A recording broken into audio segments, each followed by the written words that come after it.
एकछिन यहाँ एकजना भाइको कमेन्ट हेर्नु त, यतिखेरको समयमा पैसा कमाउन के सिक्नुपर्छ दाइ भनेर लेख्नु भएको छ। तपाईँ पनि यदि यसको बारेमा जान्न चाहनुहुन्छ, तपाईँ पनि पैसा कमाउन चाहनुहुन्छ यतिखेरको समयमा यो कुरा सिकेर, यदि त्यस्तो हो भने भिडियो अन्तिमसम्म हेर्नु होला है। यतिखेर मात्रै होइन, आजभन्दा 20 वर्ष 30 वर्ष 50 वर्ष अगाडि 100 वर्ष अगाडि पनि मान्छेले यही तरिकाबाट पैसा कमाउँथे। जसले यो कुरा सिकेको छ नि त्यसले पैसा भक्कु कमाउँछ। हजुर, एकदम सठिक म तपाईँलाई जानकारी दिन्छु। यतिखेर पनि कमाउँछन् र अबको 20 वर्ष 50 वर्ष पछाडि 100 वर्ष पछाडि पनि यही फर्मुला लगाएर कमाउँछन्। हजुर, के हो त? तपाईँ पनि जान्न चाहनुहुन्छ? सुन्नुहोस् है त। यतिखेरको समयमा मात्रै होइन, सधैँभरि एभरग्रिन एकदम बेस्ट स्किल भनेको हाउ टु सेल। कुनै पनि कुरालाई कसरी बेच्न सकिन्छ तपाईँले सिक्नुभयो भने यसको प्रयोगद्वारा सधैँभरि पैसा कमाउन सक्नुहुन्छ।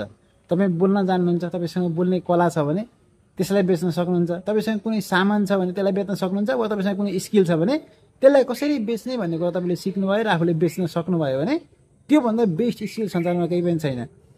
त्यसर्थ हाउ टु सेल भन्ने स्किल चाहिँ बेस्ट स्किल हो। यतिखेरको समयमा सिक्न सक्नुहुन्छ र हरेक कुरालाई बेच्न सक्ने हुनुभयो भने तपाईँ मारामार पैसा कमाउन सक्नुहुन्छ। Thank you, thanks for watching.